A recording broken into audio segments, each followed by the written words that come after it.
કરે જ્યાં એના ગર્ભની અંદર આ બળદેવ વયા જાય છે અને આઠમું બાળક એટલે ભગવાન શ્રી કૃષ્ણ. અને આ સમયના વિશે દેવકી અને વસુદેવ વારે ઘડીએ ભગવાનની પ્રાર્થના કરે છે, ચિંતા કરે છે, ભગવતીની આરાધના કરે છે કે હવે શું થશે, હવે શું થશે. ત્યારે ભગવતી પોતે રાત્રે દેવકીને સપનામાં આવીને કહે છે, અહીંયા કથા દ્વિધામાં કહી જતા જ નહીં, એટલે જ હું વારે ઘડીએ તમને સમજાવતો જાઉં છું. અમારે રાત્રે દાદા પણ 2-5 પ્રશ્ન કરી લીધા, એટલે દ્વિધામાં જાતા જ નહીં. તમે 18 પુરાણની અંદર જે તમને પેલા ભગવાનની મેં વાત કરી કે ભગવાન કોણ છે, તો અત્યારે વિષ્ણુ છે. તો કોઈ કે ના ના અમારા માટે તો મહાદેવ ભગવાન છે, અમારા માટે ગણપતિ ભગવાન છે. ખરેખર આ બધા દેવ છે. તો જે કલ્પની કથા હોય એમાં એક કલ્પ છે, એ કલ્પમાં પણ પાછો કોઈ યુગ હોઈ શકે, એ યુગમાં પણ એક આજનો સમય હોઈ શકે, એ સમયની કથા છે.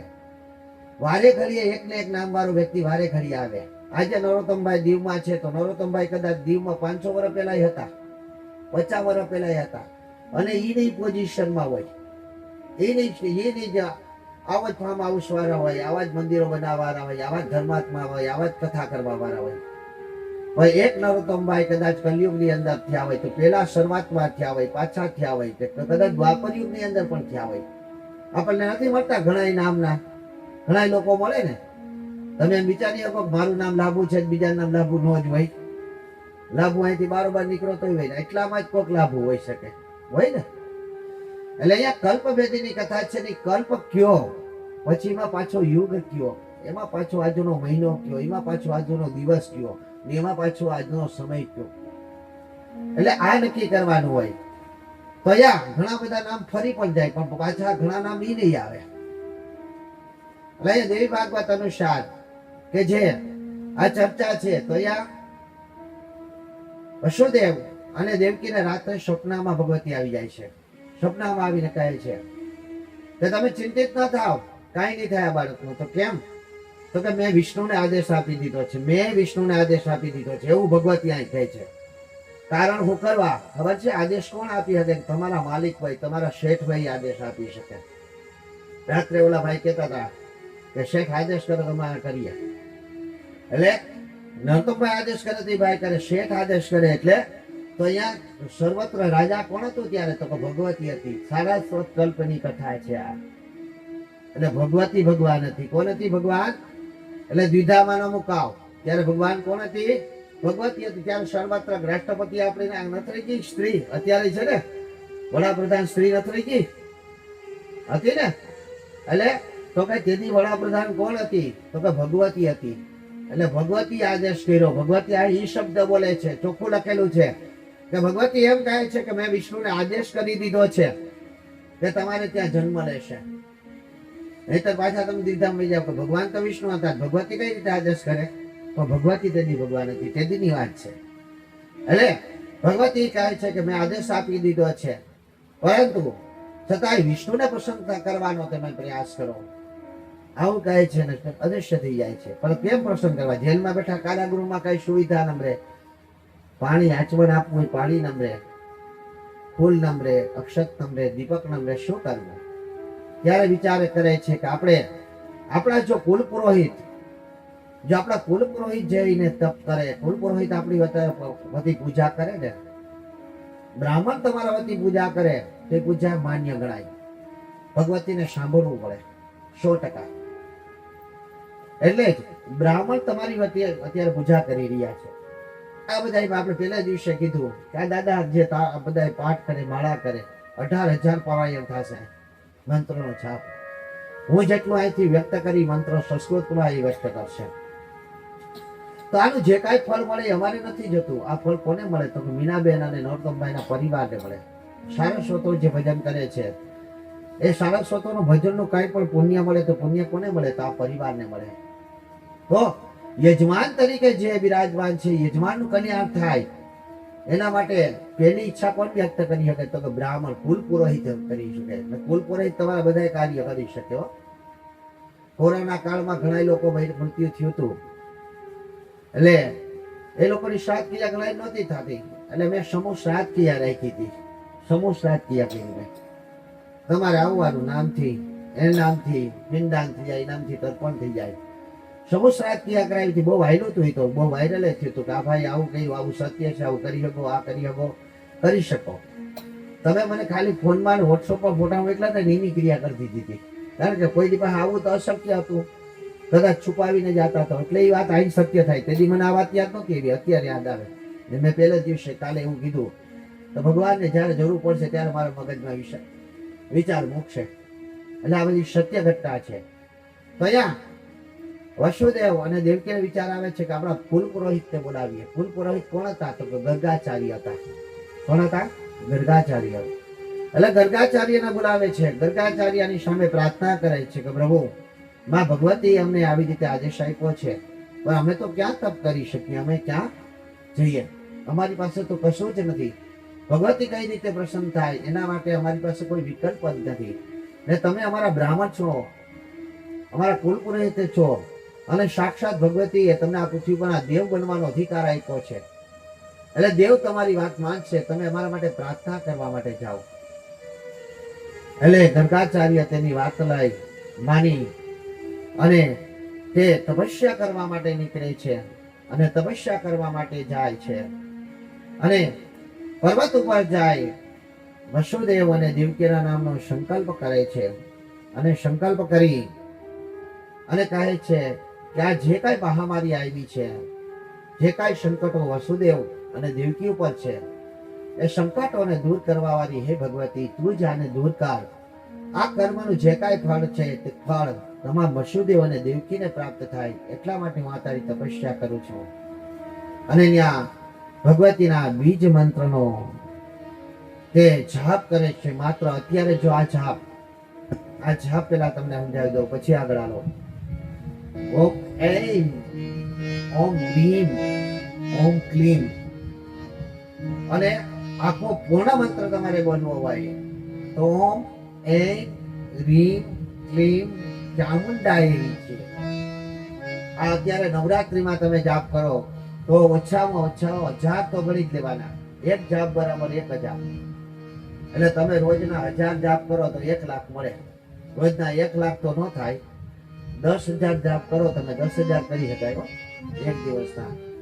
રોજના 10,000 જાપ કરો એટલે 10 લાખ જાપ પડે. તમે આખી પૃથ્વી ફાડી નાખો, 43 લાખ જો તમે જાપ કરી નાખો ને તો તમે ધારો એ વિદ્યાને પ્રાપ્ત કરી શકો. ધારો એ વિદ્યાને પ્રાપ્ત કરી શકો. મેં એક અનુષ્ઠાન કર્યું હતું, અત્યારે આ વ્યાસપીઠ ઉપરથી કહું છું, બરાબર. એક અનુષ્ઠાન આ કર્યું હતું ને તો હું 1 ફૂટથી ઉપર ઊંચો હતો. હા જી, બાજોટ ઉપર બેઠો હતો. બાજોટ વિડીયો ઉતાર્યો હતો એટલે ડિલીટ કરી નાખ્યો મેં. મારી બેબી આવી ને વિડીયો, મારી આંખો બંધ હતી તો મને ખુદને મેં એના માટે નહોતી કરી, પણ ટોપ એટલું ઊંચું થઈ ગયું હતું કે ત્યાં હોરાઓ એટલી બધી થઈ ગઈ છે કે 1 ફૂટ ઉપર આમ આંગળીથી હાથ ભેગો થયો છે. કે આ ઊંચા છે ખરેખર. અમે ક્યાંક નીંદરમાં નથી ને આખો પરિવાર જોઈ ગયા હતા. ઓહો, ખરેખર ઊંચો થઈ ગયો હતો. તો આ શક્તિ પ્રાપ્ત થાય છે. આ હોરાઓ મેં તમને એમ કીધું કે મેં એવી સિદ્ધિ પ્રાપ્ત કરી છે કે મને ત્યારે સેકન્ડમાં જ વસ્તુ ઉડી જાય કે મારું યજમાનનું કલ્યાણ થાય. કેવો શબ્દ કયો છે? આ પાકું કરી નથી આવતું, તો એ જ મુખમાંથી નીકળે છે, તો એ પ્રાપ્ત થઈ જાય છે. એટલે અહીંયા ઓમ એમ એમ એમ શબ્દનો જાપ કરો એટલે મહાલક્ષ્મી પ્રસન્ન થાય છે. ઓમ રીમ લીમ શબ્દનો જાપ કરો એટલે મહા સરસ્વતી પ્રસન્ન થાય છે. ઓમ ક્લીમ મંત્રનો જાપ કરો એટલે મહાકાલિકા પ્રસન્ન થાય છે. અને સર્વત્ર તમારી ઈષ્ટદેવી, તમારી કુલદેવી ભગવતીને પ્રસન્ન કરવા માટે એક જ મંત્રનો જાપ કરી શકાય. ને તે મંત્ર છે ઓમ એમ રીમ ક્લીમ ચામુંડાય વીચે. ઓમ એમ રીમ ક્લીમ ચામુંડાય વીચે. ઓમ એમ રીમ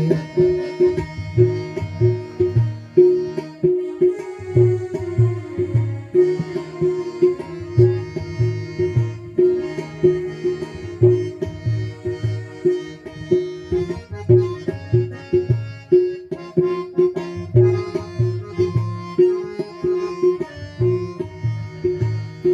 ઓમ એમ રીમ ક્લીમ ચામુંડાય વીચે. ઓમ એમ રીમ ક્લીમ ચામુંડાય વીચે.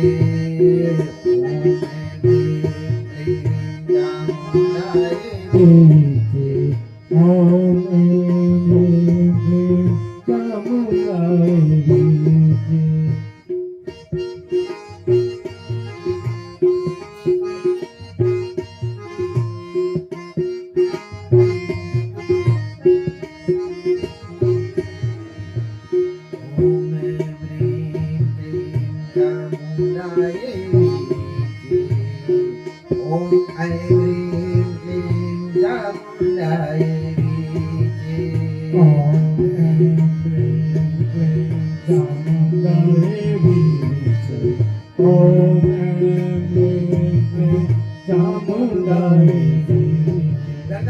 ફક્ત આ એક જ મંત્રનો જાપ કરે છે. જાપ કરતા કરતા માં ભગવતી પ્રસન્ન થાય છે. ભગવતી પ્રસન્ન થાય છે. ચાલુ રાખો. ભગવતી પ્રસન્ન થાય છે. ભગવતી એને કહે છે કે બોલો શું જોઈએ છે? ત્યારે ભગવતીને કહે છે કે હે ભગવતી, હું તો મારા યજમાન માટે આવ્યો છું. મારે કશું જોતું નથી. મારા યજમાન વસુદેવ અને દેવકી ને કંસે કારાગૃહની અંદર મીઠા છે અને એના છ દીકરાઓ તેને મારી નાખ્યા છે અને સાતમો દીકરો તો ગર્ભપાત થઈ ગયો એવું કહેવામાં આવ્યું હશે. એટલે ગર્ભપાત થઈ ગયો છે કારણ કે ગર્ભ સાતમો રહ્યો એ તો ખબર હતી. તો ભગવતીની માયાથી ગર્ભ ટ્રાન્સફર થઈ ગયો, શૂન્ય થઈ ગયું હતું. એટલે અહીંયા ભગવતીની આરાધના કરતા કહે છે ત્યારે ભગવતી કહે છે પૂજાઓમાં બધો પ્લાન થઈ ગયો છે, આયોજન થઈ ગયો છે. તો શું આયોજન થયું છે? તમે દેવકી અને વસુદેવને કહી દો કે હું યોગમાયા રૂપી ત્યાં આવીશ. કાલે મેં તમને કીધું કે નિંદ્રા તમે છેલ્લે યોગમાયા પાસે માંગજો. ત્યાં દેવી સર્વભૂતેષુ નિંદ્રા રૂપેણ સ્વસ્થિતા નમસ્તસ્ય નમસ્તસ્ય નમસ્તસ્ય નમો. ભગવતી નિંદ્રા રૂપી પણ તું અમારામાં પ્રવેશ કર. જો અબજો રૂપિયા આપજો આના આવા હારા મારા બગીચા હોય, હારા મારા ફેસ્ટિવલ રહેતા હોય પણ નિંદર ન આવે તો મને પાગલ થઈ જાય ને. અબજો રૂપિયા શોકેશમાં રાખ્યા હોય પણ નિંદર ન આવે તો માણસ પાગલ થઈ જાય. એટલે અહીંયા ભગવતી કહે છે કાંઈ ઉપાધિ કરો માં, હું યોગમાયા રૂપી નિંદ્રા રૂપી ત્યાં હાજર રહીશ. બાકી એટલા દ્વારપાલો હોય ક્યાં હું જેલમાંથી કોઈ બાળકનો જન્મ થાય કોઈને સંભળાય નહીં, કોઈને કાંઈ ખબર ન પડે. વસુદેવ ટોકલો ગોતી આવે એમાં બાળકને મૂકે ત્યાંથી આગળ કોઈને જોયું નતું. પણ હકીકત શું હોય નહીં કે યોગમાયાને આપણે પૂછી ગઈ હતી. યોગમાયાએ બધાને નિદ્રાધીન બનાવી નાખ્યા. બધા સુઈ ગયા, સુઈ જશે એવું થાય છે. હું સાક્ષાત વસુદેવને કહેજો કે તે મને મૂકવા માટે હું સાક્ષાત ત્યાં હાજર રહી અને બાળકને મૂકવા માટે નંદ બાવાને ત્યાં ગોકુળ જાય અને ગોકુળમાં હું સાક્ષાત હું પોતે એક બાળકીને આપી. બાળકી પણ હું જ હશે. એ બાળકીનો કંસ શું કરશે વિચારે નહીં અને બાળકી કંસના હાથમાં આપી દે. આખી વ્યવસ્થા પહેલેથી થઈ ગઈ છે. આખી વ્યવસ્થા પહેલેથી થઈ ગઈ છે. એટલે કોઈ ઉપાધિ કરો માં એમ કરી અને ગર્ગાચાર્યને કહે છે. ત્યારે ગર્ગાચાર્ય વસુદેવ અને દેવકી પાસે આવે છે અને કહે છે કે ભગવતીની આજ્ઞા થઈ ગઈ છે, કોઈ ઉપાધિ કરવાની જરૂર નથી.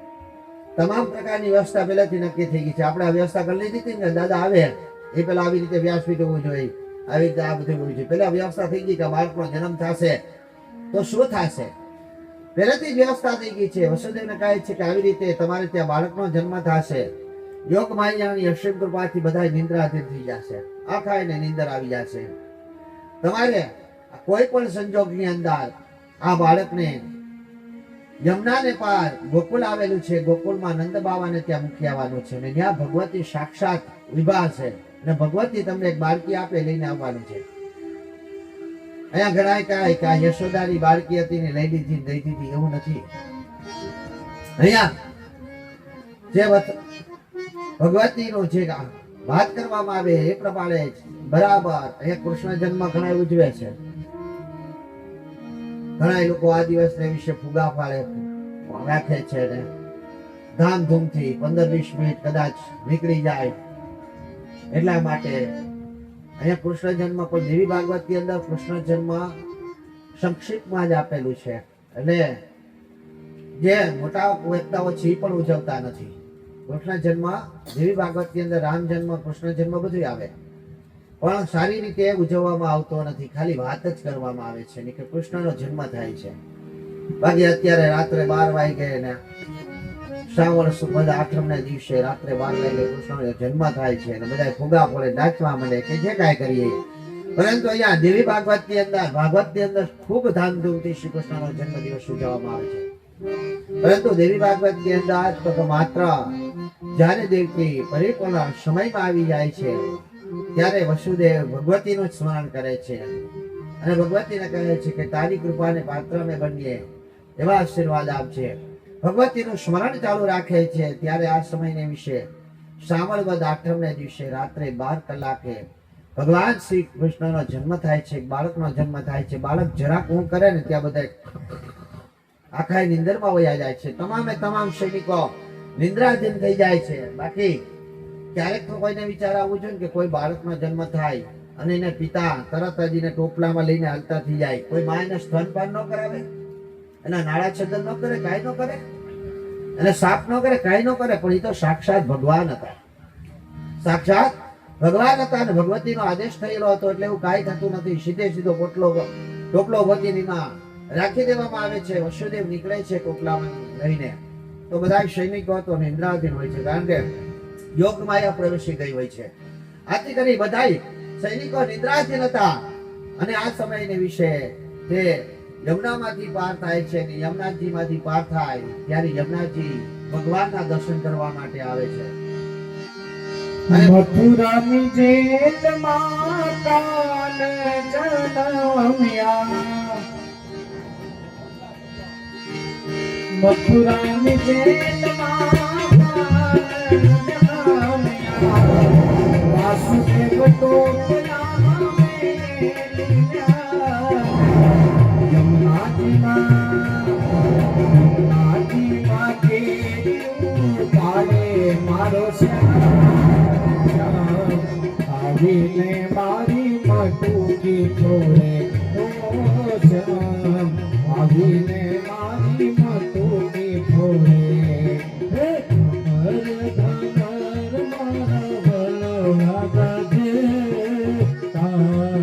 આવીને મારી મટુકી છોડે, આવીને મારી મટુકી છોડે.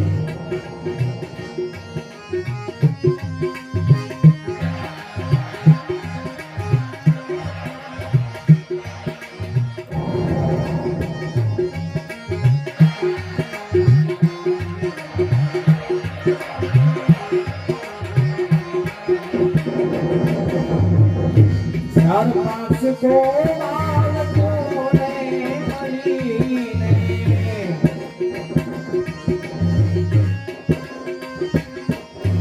ચાર પાંચ ગોવાળિયા કોને મળીને, એકબીજાને કાંધે ચડીને,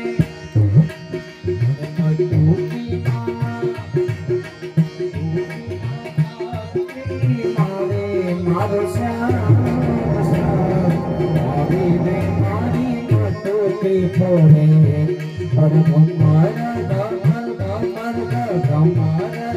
કમર મારું ગાજે શ્યામ, આવીને મારી મટુકી છોડે શ્યામ, આવીને મારી મટુકી.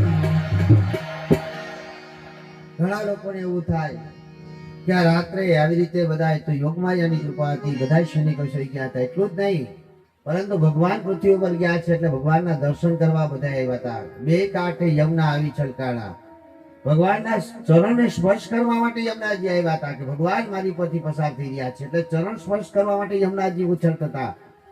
ઇન્દ્ર સાક્ષાત આવ્યા હતા. જે આ બાપુએ જે અવાજ કર્યો, વરસાદની વાતાવરણ થઈ ગયું હતું, ઘોર ઘટાવો છવાઈ ગઈ હતી. આ બધા આકાશ મંડળના તારાઓ સહિત ભગવાનના દર્શન કરવા માટે આવ્યા છે. ઓહો, ભગવાન આ પૃથ્વી પર લીલા કરવા જઈ રહ્યા છે. તો ભગવાનની લીલાને પ્રથમ જ અમે દ્રષ્ટિ કરી લઈ તો ભગવાનને જ નિહાળી લઈ તો એટલા માટે યમુનાજીમાં કેડીઓ પાડે, પણ યમુનાજી પોતે ભગવાનના દર્શન કરવા માટે આવ્યા હતા. ત્યાં વસુદેવ ગોકુલ આવે છે અને નંદ બાબાના ઘરે પ્રવેશ કરે છે. નંદ બાબાને કહે છે કે આ બાળક છે, આ બાળકને તમારે રાખવાનો છે. તો કે હમણાં જ યશોદાના ગર્ભગૃહની અંદર પણ એક કન્યાનો જન્મ થયો છે, એ તમને આપું. પણ અહીંયા વાત ભાગવતમાં એવું આવે છે કે નંદ બાબા અંદર જઈને આવે છે, પણ એવું નથી. અહીંયા દેવી ભાગવત ની અંદર જ્યાં ચેપ્ટર બદલાતો હશે ત્યાં તમે જ્યાં પણ જરાક વાત બદલાતી હશે ત્યાં હું તમને સમજાવીશ. પછી નો સમજી શકે એને સમજાવી ન શકાય, એને આખી રાત મહેનત કરો તો ન સમજાય. એટલે તો કઈ અહીંયા વસુદેવ લેવા નતા ગયા, પરંતુ સાક્ષાત યોગ માયા પોતે એક બાળકીને લઈને આપે છે. બાકી તમે કલ્પના કરો કે કોઈ પણ બાળક નો પ્રસૂતિ થઈ હોય ને ત્યાં કોઈ પુરુષ જઈ શકે? એમ નામ કોઈ પુરુષ પતિ પણ અત્યારે તો પ્રસૂતિ કરતી કે સ્ત્રીઓની સામેના પતિને ઉભાની કંઈક માન્યતા પ્રમાણે રજા આપવામાં આવી છે, પરંતુ ત્યારે તો આવું કશું જ ન હતું. એટલે અને પ્રસૂતિ ગૃહમાં માં ભગવતી પોતે જાય છે અને ભગવતી પોતે એક સ્ત્રીના રૂપમાં લઈ એક બાળકીને અને બાળકી વસુદેવને આપવામાં આપે છે. ત્યારે વસુદેવ વિચાર તો એકવાર આવી જાય છે કે આ બાળકી કોકની છે, પરંતુ એ વિચાર ખરેખર કોને આવ્યો હતો? દેવકીને આવ્યો હતો. કારણ કે વસુદેવને તો ખબર જ હતી. એટલે વસુદેવ એ બાળકીને લાવી અને આવતા રહી છે અને દેવકીના ખોરામાં આપે છે. ત્યારે દેવકી વિચાર કરે છે કે ઓહો, મેં તો બાળક પુત્રને જન્મ આપ્યો છે, આ તો દીકરી છે. અને આ પાપી કંસને ખબર પડી છે. ત્યારે પાપી કંસ એને મારી નાખશે અને કોકની દીકરી મારા માટે હણાય તો એ પાપ મારી પર ચડશે અને કન્યા હત્યાનો પાપ મારે શા માટે લેવો જોઈએ? ત્યારે વાસુદેવ સાથે ચર્ચા કરે છે. ચર્ચા પણ ખૂબ લાંબી છે. વાસુદેવ વારે ઘડી એને જવાબ આપે છે કે આનો અર્થ આ થાય, આનો અર્થ આ થાય. પરંતુ અહીંયા વસુદેવ કહે છે કે આ તો ભગવતીની માયા છે, તમે જોજો તો ખરી ભગવતી શું કરશે. વસુદેવ દેવકીને હાથમાં જ્યારે બાળકી આવે છે તરત જ ઓલા બધા જે નિંદ્રાધીન હતા ને યોગમાયા નીકળી જાય છે. યોગમાયા નીકળતાની સાથે જ બધા જાગી જાય છે, હફડા ફફડા થઈ જાય છે. એટલે શું થયું? તરત જ આપણા પાપડા થઈને જોયે છે તો કોઈ રડતું હોય છે. બાળક નો અવાજ સાંભળી અને તરત જોઈએ છે તો દેવકીના કોખમાં કોક બાળક હોય છે. તરત જ રાજા પાસે કંસ પાસે આવી સમાચાર આપે છે કે મહારાજ મહારાજ મહારાજ દોડો, દેવકીએ કોઈ ગર્ભને જન્મ આપ્યો છે, કોઈ બાળકને જન્મ આપ્યો છે. અને અહીંયા ખૂબ સુંદર વર્ણન છે કે 8મું બાળક હતું. આથી કરી અને કંસ કેવો દોડે છે, ત્યાં કંસ કેવી રીતે દોડે છે. કંસ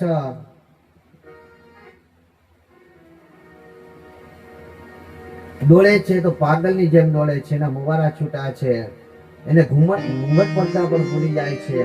એના પગની અંદર પાદુકાઓ પણ નથી, તેને વસ્ત્રમાં પણ ખાલી કંઈક ગૌચા જેટલું વીત્યું છે, કાંઈ એને આભૂષણ નથી પહેર્યા. રાજા તરીકેનો કોઈ નથી, કારણ કે ભૂલી જાય છે બધું. કે તરત જ મારી નાખવો છે, તરત જ દોડી અને દેવકીના ગર્ભગૃહની અંદર વયા જાય છે. અને દેવકીના ગર્ભગૃહની અંદર જોઈએ છે તો દેવકીના હાથની અંદર એક બાળકી હોય છે. એ બાળકીને લઈને મામ પછાડવા પેલા જાય છે. ત્યારે દેવકી વિનંતી કરે છે, ભાઈ તને મારવા વાળો તો મારે ત્યાં પુત્ર જન્મ છે, જો તો ખરી આ તો દીકરી છે, આ દીકરી તને કઈ રીતે મારશે? જરા વિચાર તો કર. અને તું એક રાજા છે, તારી ચારી પર નામના છે, તારી પર પ્રતિષ્ઠા છે. અરે તું 10 દિશાઓને વિજય કરનારો છે, તું જરાસંઘનો જમાય છે. તે આવા મહારાજાઓને તે એક એક મુઠ્ઠીમાં મારી નાખ્યા છે. અને તારા જેવો પરાક્રમી વીર પુરુષ જો એક કન્યાની હત્યા કરનાર કે તો એ પાપનું પ્રાયશ્ચિત કઈ રીતે થાય? અને આવો પાપ તું કરી તો લોકો તારા વિશે શું વિચારશે? લોકો તારી નિંદા કરશે, તારી તૃષ્ણા કરશે. આથી કરી આવો પાપ ના કર. દેવકી અનેક રીતે એને વિલાપ કરે છે. અહીંયા એક વખત કંસને પણ એમ થઈ ગયું કે વાત તો સાચી છે. કંસને પણ એમ થઈ જાય છે કે વાત તો સાચી છે. આ દેવકી કઈ, કારણ કે મને મારવા વાળો તો કોઈ દીકરો છે, અને મને મારવા વાળો જે દીકરો છે તો આ તો એક દીકરી છે, મારે શા માટે મારવી જોઈએ? અને અહીંયા પ્રથમ બાળક વિશે પણ વાત કરી હતી. પહેલું બાળક આવે ને ત્યારે કંસને આવો વિચાર આવ્યો હતો. વસુદેવ એમ કહે છે કે તમારે જી કરવું કરી શકો, એને મારી નાખો તો મારી નાખો, અમારે કઈ નહીં. પણ તમને મારવા વાળો તો 8મું બાળક છે ને, તો આ તો હજી પહેલું જ બાળક છે. ત્યારે કંસના વિચાર પુણ્ય તરફ વયા જાય. એટલે આ જે વાત છે ને, જો સમજી શકો તો આ જે પોઈન્ટો લખેલા હોય ને, અને તમે સમજો તો એનો અર્થ એવો થાય કે ગમે એટલા પાપ કર્યા હોય ને, પરંતુ પુણ્યના રસ્તો તમને એકવાર મળે છે. સત્યનો માર્ગ એકવાર તમને દેખાય છે, પણ ચડી જાવ તો. એટલે સત્યના માર્ગે ચરેલા આપણા મહાવિદ્વાનોની પણ વાત કરી કે વાલ્મીકી ઋષિ, અરે છેલ્લે જેસલ કે મહાન પાપી હતા પણ સત્યનો માર્ગ મળ્યો ને ચડી ગયા, તો અત્યારે દેવ તરીકે પૂજાય છે.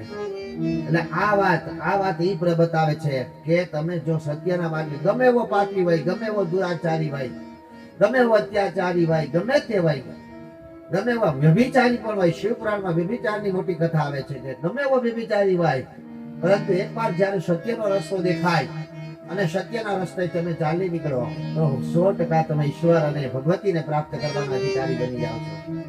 કારણ કે કંસના મગજની અંદર પણ આ મારી એટલી દેવી ભગવતમાં પહેલી વખત તમને કહી રહ્યો છું, કંસની મગજની અંદર એવો વિચાર આવે છે, હા ત્યાંથી પાછી કથા એ નહીં કહું છું, કંસના મગજની અંદર એકવાર વિચાર આવે છે, વાત સાચી છે, દેવકીનો 8મો ગર્ભ મને મારશે, તો આ પેલા ગર્ભની હત્યા મારે શા માટે કરવી જોઈએ? આવો વિચાર કરે છે ત્યારે ન્યા પણ નારદજી આવે છે અને નારદજી કહે છે કે કંસ શું વિચાર કરો છો? આ બાળક તમને મારી નાખશે. તો આ બાળક કેમ મને મારી નાખવાનું છે? તો આકાશવાણી થઈ હતી કે 8મો ગર્ભ મને મારવાનો છે, તો આ તો હજી પેલું બાળક છે, તો મને આ કઈ રીતે મારી શકે?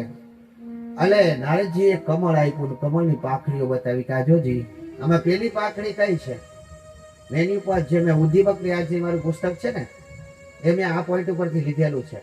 હું વારે ઘડી એક વાત કરું કે આ પંખામાં કેટલા પાંખા છે? 3 પાંખા છે, એમાં હું એકડો લખું, બીજામાં બગડો લખું, ત્રીજામાં તકડો લખું, પછી ચાપ ચાલુ કરું તો પેલા કયું પાખું ફરે? તો ઘણા લોકો શું કહે પેલું ફરે, તો કોક કઈ સામે હોય ઈ ફરે, એટલે બે ખોટા, બધા એક આયરે જ ફરે. કાલે આપણે પૂછ્યું હતું ને કે 1 કિલો રૂ હોય ને 1 કિલો લોખંડ હોય, વજન કેનો વધારે હોય?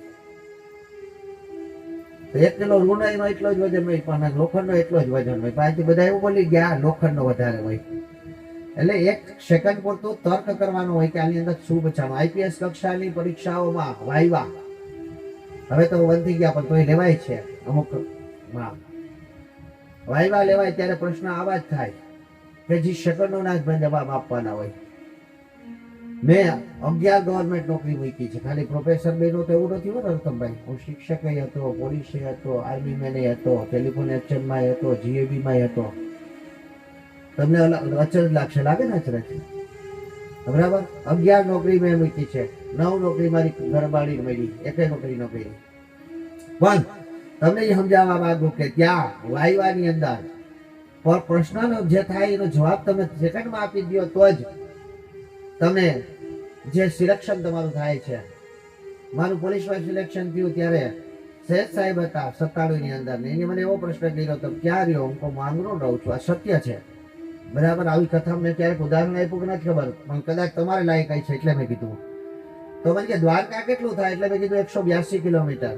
મને કે હાલીને જાવ તો કેટલી કલાકમાં પૂગો? હું કહું 24 કલાકમાં. મને કે 25 કલાક ન થાય? હું ન થાય. મને કે 23 કલાકમાં ન પૂગો? હું ન પૂગું. મને કે કઈ રીતે તમે કહી શકો? હું કાલ મારી ભેગા હાલતા થઈ જાવ, આપણે હાલી જઈએ. આ સત્ય વાત છે. અને એક જ પ્રશ્ન પર એની મારું સિલેક્શન કરી લીધું હતું, પાસ કરી દીધો હતો.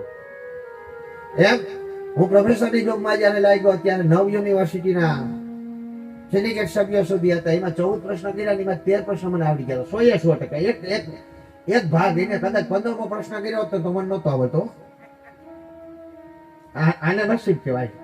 હું જયારે એમાં ગયો ને ઓલામાં ઇન્ટરવ્યુમાં, ત્યારે મારા ભેગા ક્લાસમાં ભણવા વાળા મારી મસ્કરી કરતા હતા.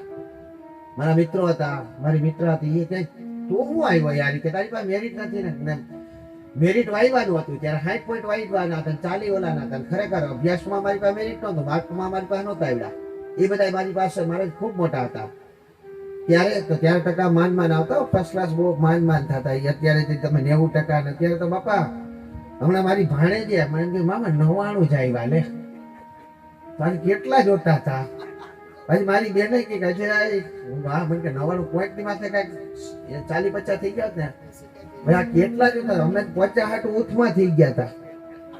હું 10મામાં તો બાપા ચોટી છે ને આમ બાંધી રાખતો, ડબલું રાખતો, ડબલામાં લેમ્પ રાખતો, અને લેમ્પમાં પુસ્તકમાં આમ જોઈને જરાક ઝોલું આવે ને તો ચોટી ખેંચાય અને નીંદર ઉડી જાય.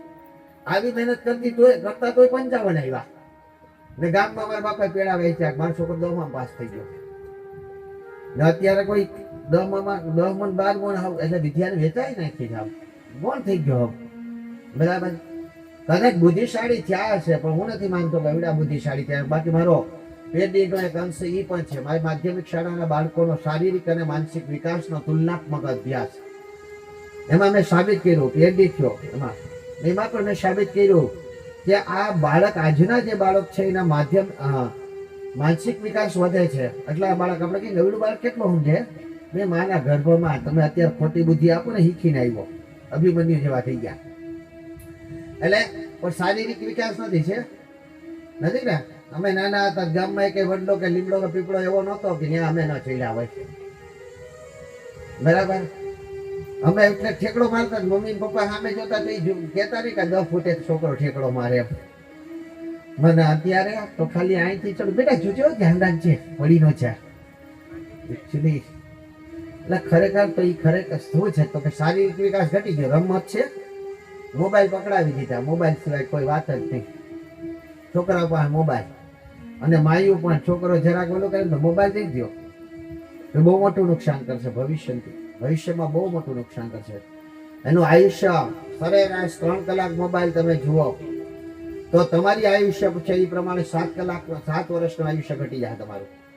જોજો આજની તો કાલ કોક સંશોધન કરી ગયું ને અત્યારે જે જન્મે છે, અત્યારે જે 4 થી 5 વર્ષનું બાળક છે એને તમે મોબાઈલ આપી દેવો અત્યારે એટલે 55 વર્ષ છેલ્લા એ બહુ ઘંટા થઈ જાય. 55 વર્ષે કઈ કરી જ નહીં શકે ને અત્યારે 75 વર્ષનો યુવાન આપણા 21 વર્ષના યુવાનને થપવે છે ને, સમજી ગયા ને મેં શું કીધું એ?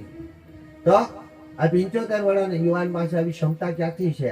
તો કે એની પાસે એટલે યુવાન કહું છું ક્ષમતા એટલા માટે છે કે એને દેવી ભક્તિ કરેલી છે. 9 દિવસ માત્ર પાણી પીને 9 દિવસ માત્ર આપણે યાદ કરવા જ જોઈએ આપણે વ્યક્તિને. કોઈ ખોટું લાગે કે કોઈ હું કોઈ એના શું કહેવાય એની પાર્ટી ના કે એનો નથી કે કોઈ પ્રચારક નથી, પરંતુ એની આવડી શક્તિ પ્રાપ્ત કરી છે. મેં હમણાં આ વખતે મેં એવું કીધું મારે તેનું મંદિર બનાવવું. વ્યાસપીઠ ઉપરથી કહું છું મારે મંદિર બનાવવું, કારણ કે હું તમને લૌકિક દેવ અને અલૌકિક દેવ સમજાવવાનો છું કે લૌકિક દેવ એટલે શું ને અલૌકિક દેવી એટલે શું.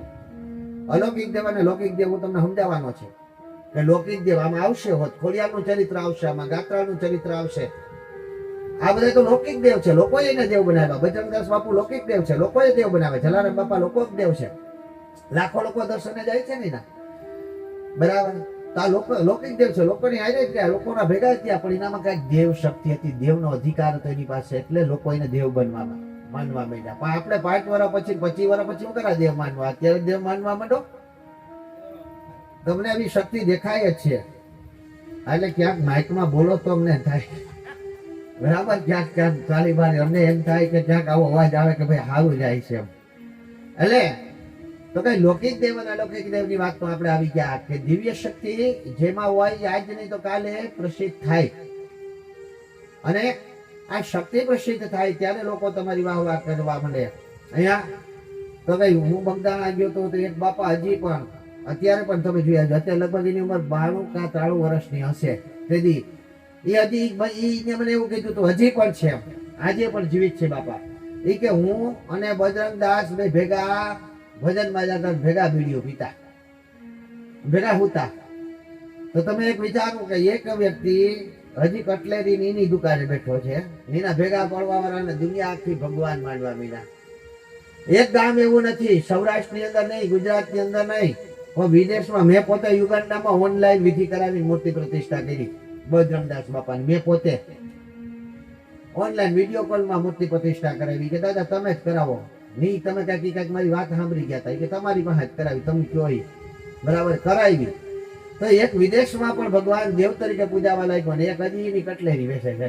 કોક સારી રકાબી એની નહીં ઉપાડતું હોય. તો કે એનામાં દેવ ગુણ હતા, શક્તિના ગુણ હતા. એટલે અહીંયા નારદજી એને કહે છે કે વાત તમારી સાચી, પણ આમાં 8મું પાન કેવું છે? પંખામાં આપણે ગયા હતા કે 8 પંખોનું પાનું કેવું પાન ફરે એકાય જાય એટલે બધા હાઈરે જ ફર્યા કહેવાય. તમે અત્યારે રાસ રમો ને એમાં નક્કી ન કહેવાય કે જલપાબેન આગળ છે કે મીનાબેન આગળ છે, કઈ કઈ ગોળ કુંડાળું ફરો છો, ગોળ કુંડાળું ફરો છો એટલે જેની દ્રષ્ટિમાં જે આવે એ આગળ. એટલે અહીંયા કીધું કે તમને એમ કીધું કે 8મો ઘર, આ તો વિષ્ણુ છે ભાઈ. વિષ્ણુ તો ગમે એવી માયા લગાડી શકે. આમાં તમે કયો આ કમળની પાખડીમાં 8મું પાખડું કયું છે? કંસ કઈ કેવા શું માંગો છો? કેવા એ માંગુ છું કે પેલો ગર્ભ જ અંદર મૂકી દીધો હોય છે તો ને તમે એને છોડી મૂકશો ને એ તમને મારી નાખશે તો? નારદજી અહીંયા એને કહે છે ત્યારે કંસ વિચારે છે કે વાત સાચી છે, આને માફ ન કરવું જોઈએ. આ વિષ્ણુની માયા તો અઢળક છે. વિષ્ણુ તો ગમે એને લૂંટી જાય. વામનના રૂપમાં આવીને બલીને લૂંટી ગયા, રામના રૂપમાં આવીને બાલીને વાહિત માર નાખ્યો.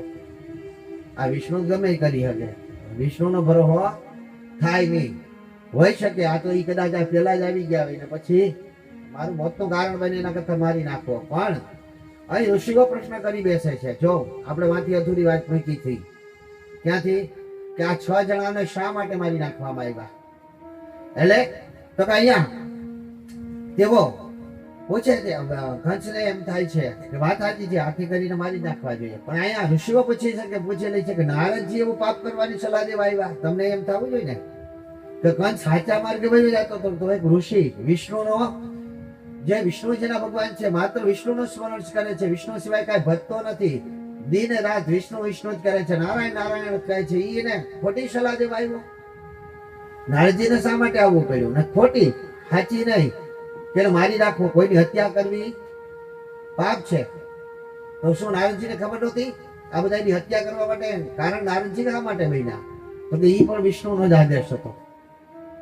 વિષ્ણુએ જ આદેશ કર્યો હતો કે જાઓ તમે, કંસની બુદ્ધિ ફરી ગઈ છે, કંસ બુદ્ધિમાં ફરી જાય ને જો જીવતો મૂકી દે હે તો કે તો શું થશે? તો કે આ ચાલ આ બધા જે છે એને સદગતિ નહીં પ્રાપ્ત થાય. કારણ કે કોના દીકરા હતા? તો કે હિરણ્યકશ્યપુના દીકરા હતા. હિરણ્યકશ્યપુ જ્યારે આપણે ત્યાંથી વાત મૂકી દીધી હતી ને, દેવી ભાગવતનું ચેપ્ટર જ ઈ છે કે 3 કલાક નહીં 9 દિવસ હાજર રહેવું પડે. વાત અધૂરી જ હોય, બીજી વાત એમાં આવી ગઈ ભાઈ. એટલે તો કે હિરણ્યકશ્યપુએ અહીંયા શાપ આપ્યો હતો કે જા તું, તારા જ મારા હાથે તમારું મરણ થશે. આથી કરી અને તે ત્રીજા જન્મની અંદર કંસના દીકરા તરીકે જન્મ લે છે અને તે ક્ષમા માંગે છે. ત્યારે કહે છે કે જન્મતા જ મરી જવાનું રહેશે. એટલે જન્મતા જ મરી જાવ ને, તમને સદગતિ અપાવવા માટે થાય અને ભગવાનને હસ્તે તમારે મરવાનું થશે. એટલે ભગવાન એને મારવા માટે, ભગવાનની સમક્ષ તમારે મરવાનું થશે. એટલે ભગવાનને મારવા જતા તમે ભગવાનના હસ્તે મરવાનું થશે. એટલે થાય અને આ બાળકો મરી ગયા હતા. એટલે ભગવાન માટે થઈને મર્યા. સમજાય? ભગવાન આવવાના છે, ભગવાનનો વિચાર આવ્યો છે અને ભગવાન આવવાના છે, એટલે ભગવાન માટે મરેલા બાળકો છે. ત્યારે તમને સદગતિ પ્રાપ્ત થશે. એટલે આ કોણ હતા? તો કે પૂર્વજન્મના કંસના જ સંતાનો હતા અને એના હાથે જ મર્યા. એટલે અહીંયા ઘણી કથા થોડીક અલગ પણ આવે છે, પરંતુ આ કથા એટલા માટે કે દેવી ભાગવતની કથા છે કે ઋષિઓ પૂછે છે કે નારદજી શા માટે આવું કરે છે? પરંતુ અહીંયા ત્યારે કોને બચાવ્યા હતા? તો તે ત્યારે પણ ભગવતી બચાવ્યા હતા. હવે પાછી કથામાં આવી જાય કે ક્યાં? ત્યારે વસુદેવને યાદ આવી જાય છે કે હા, વસુદેવને એમ થાય છે કે હા, અમને તો દેવીએ સહાય કરી હતી. અને દેવીએ સહાય કરી તો દેવીએ શું કર્યું હતું? તો પાછી દેવીએ દેવકીને યાદ કરાવે છે કે યાદ કરો, 8મા ગર્ભમાં જ્યારે હું એ બાળકીને લઈને આવ્યો, બાળકીને ઘા કરી કંસે. પેલા તમારા કહેવાથી કંસ માની ગયો, પરંતુ કંસે અંતે બાળકીને ઘા કરી. ત્યારે એ બાળકીમાંથી એક કન્યા, એક જ્યોત ઉત્પન્ન થઈ અને જ્યોતની આકાશવાણી થાય કે કંસ તને મારવા વાળો તો જન્મી ગયો છે, હું તો વિદ્યાચલ નિવાસ કરવા માટે આવી છું. કારણ કે મારા ભક્તોએ હું વિદ્યાચલ ઉપર નિવાસ કરું એટલા માટે માંગણી કરી છે અને ભક્તોની માન રાખી અને હું વિદ્યાચલ પર્વત ઉપર બેસવા માટે આવી છું. એટલે વિદ્યાવાસીની કહીને આપણે તો આ પોતે કોણ? કૃષ્ણની બદલીમાં જે કન્યા આવી હતી, વિદ્યાચલ નિવાસીની, વિદ્યાવાસીની. એટલે એ કન્યા યાદ કરો કે વિદ્યાચલ ઉપર ભગવતી વહી ગઈ અને ભગવતીને જો આપણે યાદ કરીએ તો આપણું કલ્યાણ થશે. દેવકીને તરત જ યાદ આવી જાય છે કે હા, પહેલી વખત જ્યારે કૃષ્ણનો જન્મ થયો ત્યારે આપણે આ સંકટ પડ્યો હતો, તો આ સંકટમાંથી મુક્ત થવા માટે આપણા કુલપુરોહિત, આપણા ગુરુવાર, આપણા ભૂદેવ ગર્ગાચાર્યએ ભગવતીની આરાધના કરી હતી. પણ આજે તો આપણે પોતે ભગવતીની આરાધના કરી પણ શકીએ એમ છીએ, કારણ કે તેથી તો કેરખાનામાં હતા. પણ આજે તો દ્વારકા વાસી હતા, દ્વારકાના લોકો વસુદેવ અને દેવકીનો માનતા હતા. આથી કરી અને આપણે ભગવતીના ચરણે જવું જોઈએ. પરંતુ ભગવતીના ચરણે કેવી રીતે જવું? એટલે ભગવતીના ચરણે જવા માટે થાય અને તે તરત જ ભગવતીના ચરણે જવા માટે થાય અને નારદજીને પૂજા કરીને કહે છે કે હે નારદજી, તમે સ્વયં અમને ભગવતીના ગુણગાન ગાઈને સમજાવો. અને નારદજી કહે છે કે આના માટે ભગવતી સર્વ કષ્ટ હરીની છે. જો સર્વ કષ્ટમાંથી તમારે મુક્ત થવું હોય અને તમારા દીકરાને જો કારાગૃહમાંથી મુક્ત કરાવ્યો હોય અને ભગવતીની કૃપાથી કારાગૃહમાંથી મુક્ત કરાવ્યો હોય એમ નહીં, પણ જેને એને સજા આપી હતી એને જ એને સજા આપી. એટલું જ નહીં, પરંતુ જે એની વસ્તુ હતી એની ઉપરથી રાજ પણ કર્યું. જો આ બધી તમારી ઈચ્છા હોય, કારાગૃહમાંથી તમારા પુત્રને મુક્ત કરાવવો હોય, તો તમારે ભગવતીની પૂજા કરવી પડે, ભગવતીના શરણે જવું પડે, ભગવતીની આરાધના કરવી પડે. એની ભગવતીની આરાધના શું છે? તો કે દેવી ભાગવત કથા. આથી કરીને તમારે દેવી ભાગવતનું શ્રવણ કરવું પડે, નવાના પાણાને યજ્ઞ કરવો પડે. ત્યારે વસુદેવ કહે છે કે હે નારદ મુનિ, તમે પોતે અમારા વક્તા બનો અને તમે પોતે જ અમને દેવી ભાગવતનું કથન કહો અને મહાભગવતીની મહાત્મ્ય તમે અમને વર્ણન કરો. એમ કહી અને આખા સર્વત્ર રીતે નરોત્તમભાઈ કીધું કે અમે ઢોલ પીટો અને કીધું લોકોને કે ભાઈ અહીંયા આ જગ્યા પર દેવી ભાગવતનું અધ્યયન થઈ રહ્યું છે, કોઈ પણ આવે સાંભળી શકે અને આ દેવી ભાગવતની કૃપા, માં ભગવતીની કૃપા પ્રાપ્ત કરી શકે. એટલે અહીંયા પણ આ લોકોએ પણ ઢોલ પીટો હતો. એટલે આ સાત પડાવ્યો એટલે ઢોલ પીટો. એટલે અમારે કદાચ તમે સાત પડાવ્યો હોય ને ઢોલ પીટો જ કે અમે અમારે ને એવું હોય કે ઢોલ વગાડે પેલા, એટલે લોકોને ખબર પડી જાય કે કાંઈક આવ્યું છે, કાંઈક વાત છે નવી. ઢોલ એટલા માટે વગાડે. કદાચ એકલો સાત વગાડી લીધો હોય તોય વાત અલગ છે, પણ પછી લોકો જે એકત્ર થાય, પેલા આમ તો જનરલી આવી જ વાતો હતી રાજા મહારાજાની ઓલામાં, કે ઢોલ પીટે એટલે બધાને ખબર પડી જાય, જે પોતાના ઘરમાં હોય, બીજે ક્યાંય હોય, આગળ પાછળ હોય, ખેતરોમાં હોય, બધા ભેગા થઈ જાય જ્યાં ઢોલ વગાડતો હોય ત્યાં. અને લોકો ભેગા થઈ જાય એટલે જે ઢોલ પીટતો હોય એ વ્યક્તિ ત્યાં વાત કરે કે આ માટે ભાઈ ઢોલ પીટો છે. એટલે બધા સુધી એક વાત સંદેશો પહોંચાડવા માટે. એટલે તમે જે સાત પડાવ્યો કે ભગવતીની આરાધના અમારા આંગણે માં ભગવતી ગેલંબેની કૃપાથી થઈ રહી છે, એના સહભાગી તમે પણ બની શકો. જો કોઈની ઈચ્છા હોય તો શ્રવણ કરવા આવી શકો.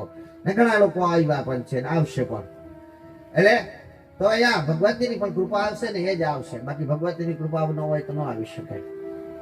એટલે અહીંયા પણ ઢોલ પીટવામાં આવે છે, તમારી ભાષામાં સાત પડાવવામાં આવે છે કે ભાઈ નારદજી આવ્યા છે અને આપણા કૃષ્ણ ઉપર જે આળ આવ્યો છે, કૃષ્ણ ઉપર જે સંકટ આવ્યો છે, એ સંકટમાંથી મુક્ત થવા માટે માં ભગવતીના ગુણગાન ગાવા માટે થઈ અને આપણે તૈયાર થવાનું છે ને નારદજી સ્વયં મહાદેવીની મહાત્માય ગાવા આવી રહ્યા છે. આથી કરી અને સર્વત્ર પધારો એટલે આખું દ્વારકાવાસીઓ આવે છે. વ્યાસાસન તૈયાર કરવામાં આવે છે અને વ્યાસાસન ઉપર નારદજીને બેસાડવામાં આવે છે. નારદજી ભગવતીની સ્તુતિ કરે છે અને ભગવતીની સ્તુતિ કરતા કહે છે કે હે ભગવતી, સર્વત્ર જગદંબિકા તમે છો. મામ પાહ્યોમ ભગવતી ભવ દુઃખ કાપો. નારદજી વસુદેવ અને દેવકી માટે પ્રાર્થના કરે છે અને કહે છે કે હે ભગવતી, આ જે વસુદેવ અને દેવકી ઉપર આફત આવ્યો છે તે આફતને આની પહેલા પણ તે દૂર કરી હતી.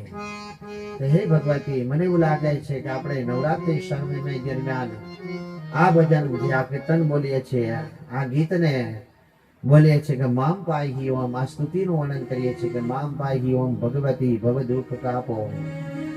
અમારામાં કોઈ દુર્બુદ્ધિ હોય તો એને દૂર કરો. આ જે વર્ણન છે એ વર્ણન અહીં નારદજીએ આવી સ્તુતિ કોઈ ગાઈ હશે. હે ભગવતી, અત્યારે વસુદેવ અને દેવકી ઉપર જે સંકટ આવ્યું છે, સંકટને દૂર કરો. દુર્બુદ્ધિને દૂર કરી સદબુદ્ધિયા મન પાહી ઓમ ભગવતી ભવ દુઃખ કાપો.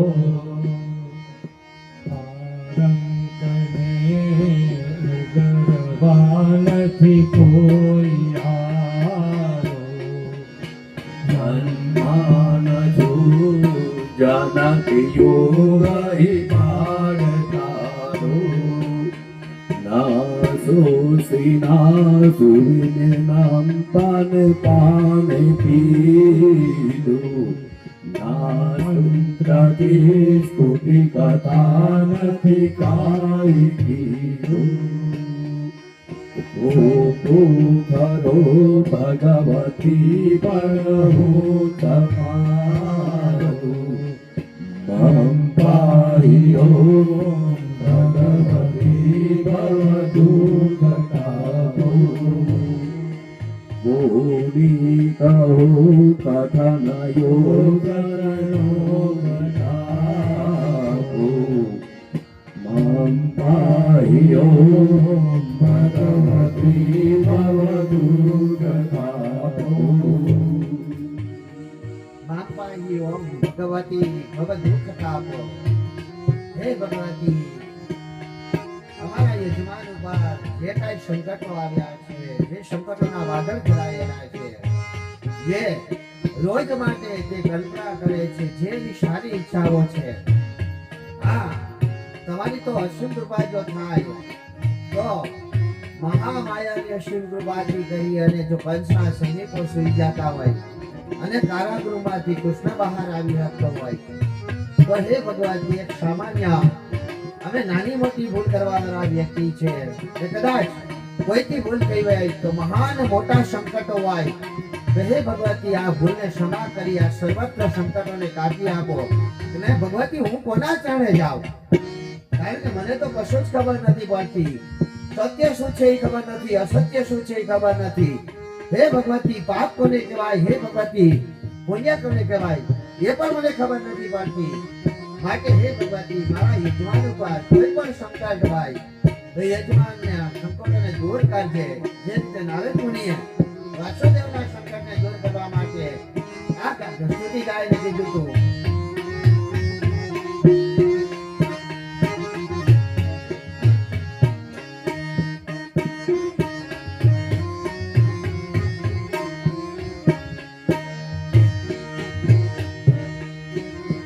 કોઈ પણ પ્રકારની દુર્બુદ્ધિ હોય, કોઈ પણ પ્રકારની અશુદ્ધિ હોય તો દુર્બુદ્ધિને દૂર કરી નાખજો. એનાથી સદબુદ્ધિ પ્રાપ્ત થાય અને સારા વિચારો પ્રાપ્ત થાય અને સારા વિચારોથી કરી જે કઈ સંકટમાં છે તમામ સંકટોમાંથી એ મુક્ત થાય અને પ્રભુ ભક્તિને પ્રાપ્ત કરી શકે. હે ભગવતી, તને પ્રાપ્ત કરી શકે એટલા માટે થઈ અમે તમારી સ્તુતિ ગાઈ રહ્યા છે.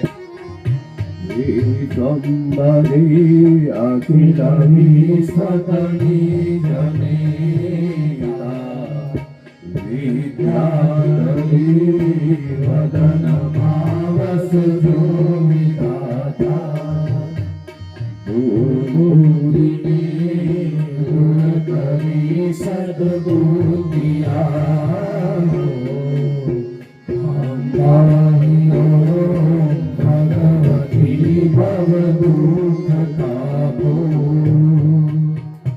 નારદજી તમામે રીતે ભગવતી પાસે આરાધના કરે છે. એવી જ આરાધનાની વ્યાજની સાથે આ સારસ્વતોને ભગવો કરે છે અને કહે છે કે હે ભગવતી, અમારું યજમાનનું સર્વ પ્રકારે તમે કલ્યાણ કરજો. અહીં નારદજીની કથા થાય છે અને કથા થતાની સાથે આ બાજુ કૃષ્ણ, એક કન્યા અને અનેક સૈનિકો આવે છે. એટલે બધા વિચાર કરે છે કે કૃષ્ણ તો આવી ગયા, મણિ પણ હતા, પણ મણિ જેવી બીજી એક દીકરી, એક કન્યા હતી એની સાથે. તો કે મણિ જેવી કન્યા સુંદર, અતિશય રૂપવાન, તો આ ક્યાંથી પ્રાપ્ત થઈ? તો વાત તો ત્યાં હતી. બધા વિચાર કરે છે ત્યારે પાછું એકમાં ગયા. ઋષિઓ પ્રશ્ન કરે છે કે એ બરાબર છે, આ મણીને લઈ આવ્યા, મણીને ગોતવા ગયા તો મળી ગઈ, પણ આ તમે કન્યા ક્યાંથી લઈ આવ્યા? તો કે ભગવાન જ્યાં ગયા હતા તે જે બાળકો રમતા હતા મણીથી, એ બાળકો જામવનના હતા અને જામવને યુદ્ધ કરવાનું આગ્રહ કર્યો ત્યારે ભગવાને તેની સાથે મલયુદ્ધ કર્યું હતું. કેવું યુદ્ધ કર્યું હતું? મલયુદ્ધ જામવન સાથે કર્યું. અને મલયુદ્ધ કરી અને 27 દિવસ યુદ્ધ થયેલું હતું. કેટલા દિવસ?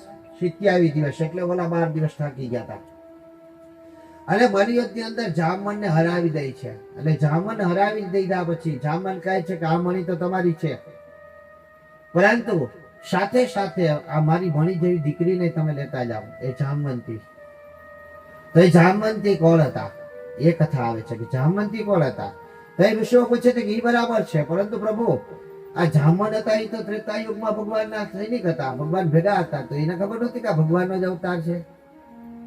ભગવાન સાથે યુદ્ધ કરવા તમે તમારા ગુરુ સામે ન બોલો, તમારા માતા પિતા સામે બોલો નહીં, તમે જેને ત્યાં કામ કરો છો એના તમારા શેઠ સામે બોલો નહીં. એ કદાચ ખોટું કહેતા હોય તો કે આ વાંધો નહીં, આનો નહીં તો નાખે ને. તો ભગવાન હતા એને જામવનને ખબર નહોતી તો ખબર હતી. અહીં બે વાત છે. એક વાત એવી છે કે ભગવાન જામવનને ખબર હતી ને એક વાત એવી છે કે રામની માયા હતી. તો કઈ રીતે? તો કે બે વાત તમારી સામે દર્શાવી દઉં. જામવને જ્યારે ભગવાન જે તીર ચડાવતા, બાહુ એટલી બધી વલ્કલ વસ્ત્ર ધારણ કરેલા હતા, એટલે આખું દેખાતા બાહુ હશે. ભગવાનની રામથી મોટો હાથ હજી કોઈનો નથી થયો. રામ સૌથી વધારે બાહુ હશે હાથવાળા હતા. ખૂબ જ મોટો હાથવાળા હતા બાહુ. આપણી ઊંચાઈ છે એટલો તો રામનો હાથ કેટલો હતો. એટલે ભગવાન જયારે બાણ ચડાવતા અને એની બાહુને જોતા તો આહા, આ જે જોઈ ને તો જામવનને કહેતું ઓહો આવો યુવાન, આની સાથે મલકુસ્તી કરવાનો વેત મળે ને તો મજા આવી જાય હો. કુસ્તી કરવાની પણ જામવનના મનની અંદર એક વિચાર આવ્યો હતો કે આની હારે જો કુસ્તી કરવાની મજા આવે તો કોઈક યોદ્ધા હારે લડવું જોઈએ. યોદ્ધા હારે લડવું જોઈએ. કોઈ કાંઈ એમને મન હાલી શકતો હોય બે ઝાપટ મારી દો તો કાંઈ તારો શક્તિ દુઃખી ઉપયોગ કર્યો કરાય. મેં જે ગ્રહોની ભાષા લખી આવી છે એક દિવસ, એમાં લખ્યું છે આ 80 વર્ષના બાપાને જઈને બે ઝાપટ મારી હતી એ હું કહી શકે. 2 વર્ષના બાળકને મારો તોય શું થાય? ન થાય ને કાંઈ. તોય તમે કાંઈ શક્તિશાળી નથી ગણાવાના. તો શક્તિશાળી તમે ક્યારે ગણાવો? એક વીર સાથે યુદ્ધ કરો, તમારી સમકક્ષ તમારી ઉંમરના વ્યક્તિ સાથે યુદ્ધ કરવા જાઓ અને એને જીતીને આવો તો તમારો મિત્રતા કહેવાય. જામવનના મગજમાં આવે છે કે જો આવા યુદ્ધ મલકુસ્તીના એ કદાચ મલકુસ્તી એને કરવી ગમતી હશે એટલે ત્યારે એ વિચાર કરે છે એકવાર ભગવાનની સામે બેસીને, આહા આવા તીર કામઠા ચલાવનારો આવી ગયો. આવું શરીર જેનું ગણાય છે, આવા શરીર વાળા વ્યક્તિ સાથે યુદ્ધ કરવા મળે તો મલકુસ્તી કરવા મળે તો ભગવાને ન્યાને ન્યાન જોઈને કહી દીધું તથાસ્તુ, જ્યાં તારી ઈચ્છા પૂરી થઈ જશે. એટલે જામવન સાથે કૃષ્ણ યુદ્ધ કરવા ગયા. ભાઈ કૃષ્ણને ખબર હતી કે જામવન છે. બોલા વખતે કૃષ્ણ યાદ કરી વખતે ઉભરે તું કોણ છે ખબર છે? બોલો રામ અવતારમાં તમારા ભેગો તો ઈ તું છે. નહોતા યાદ કરાવી શકતા? કરાવી શકતા હતા પણ એની ઈચ્છા પૂરી કરવાની હતી. બીજી ઈચ્છા તો કે એવી રીતે હતી કે જામવનને ખબર પડી ગઈ હતી કે આ કૃષ્ણ છે, આ ભગવાન છે, આની સામે યુદ્ધ ન કરાય.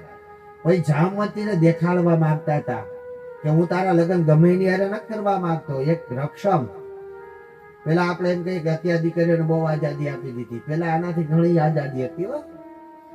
પેલા સ્વયંવર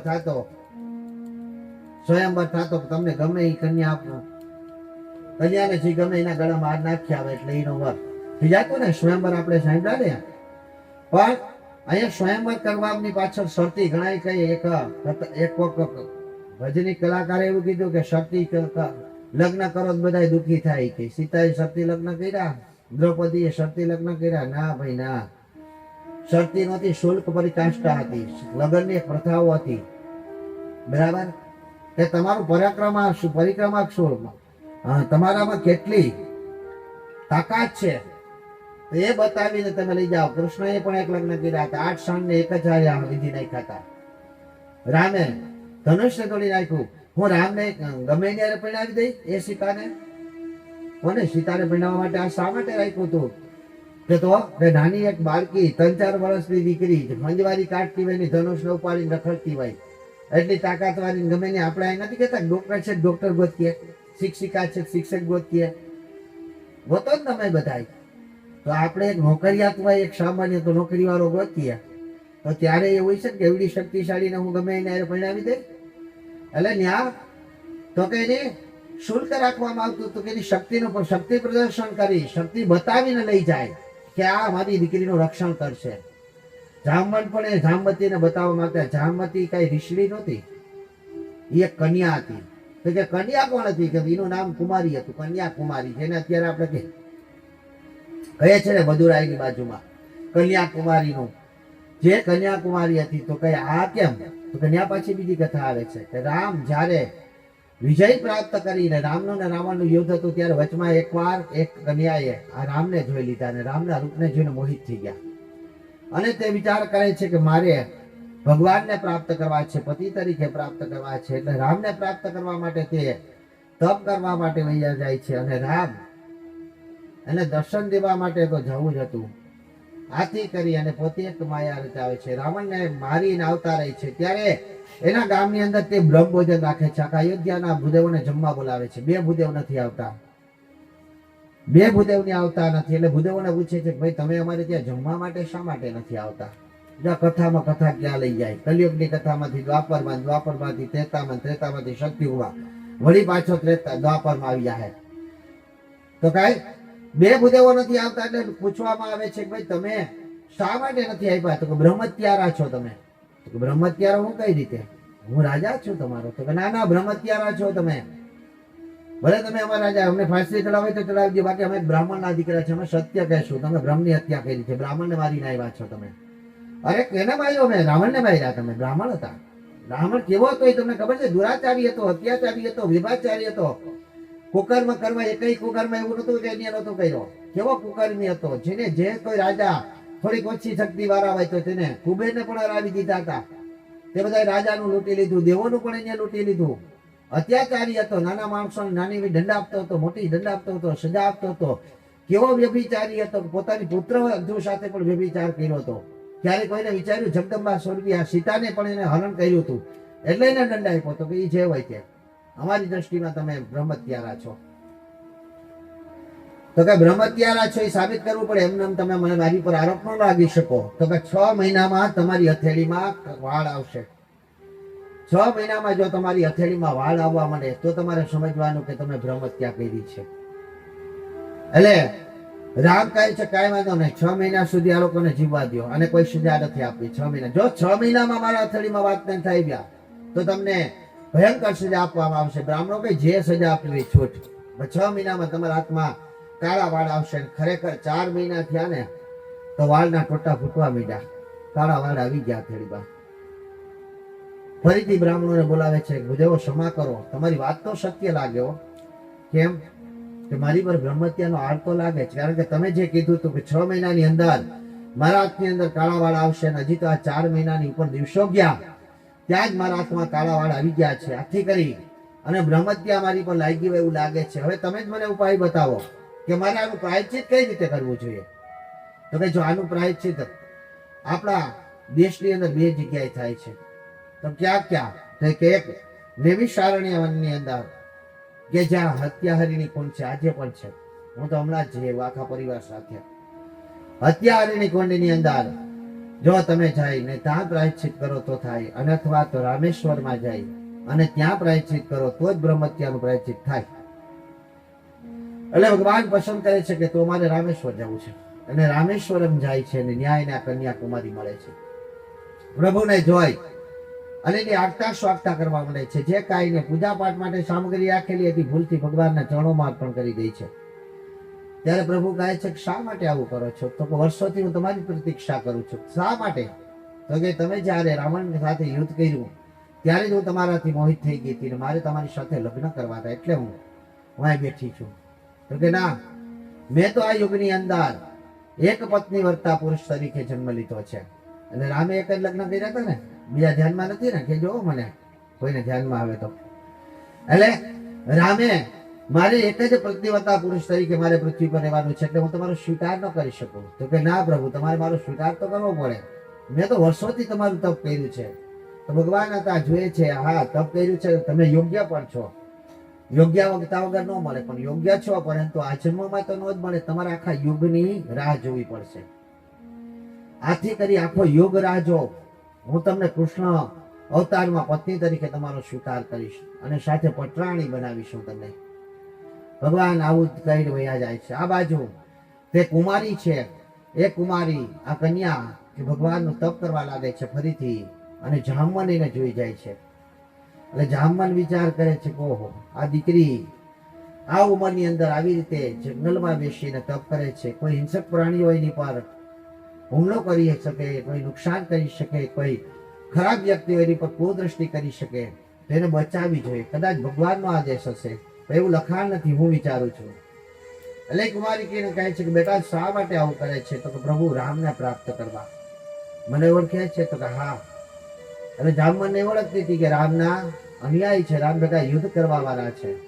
તો કઈ દીકરી એટલે વિશ્વાસ કરવાની વાત જ નહોતી. કોઈ હવે તમને હું કોઈ ભેગો થાવ ગમે નહીં, તમને મને આ કથાકાર તરીકે જોઈએ, મારે તમને ઓળખાણ ના આપવી પડે? આપવી પડે? ન આપવી પડે ને? જામવનને પણ યુદ્ધ કરતા જોયા હતા, એટલે કઈ ઓળખાણ આપવી પડી નહીં. અને સત્યવાદી છે, રામની સાથે રહ્યા હતા, યોદ્ધા છે સારા, ઘણા રાવણના સૈનિકોને મૃત્યુદંડની સજા આપી હતી. બધા ગુણ છે આમાં. એટલે કહે છે કે દીકરા મારી સાથે આવો. એટલે કન્યાકુમારી જામવનની સાથે આવે છે અને જામવનની સાથે રહી છે અને જામવંતી જામને મોટી કરી હોવાથી એનું નામ જામવંતી પડે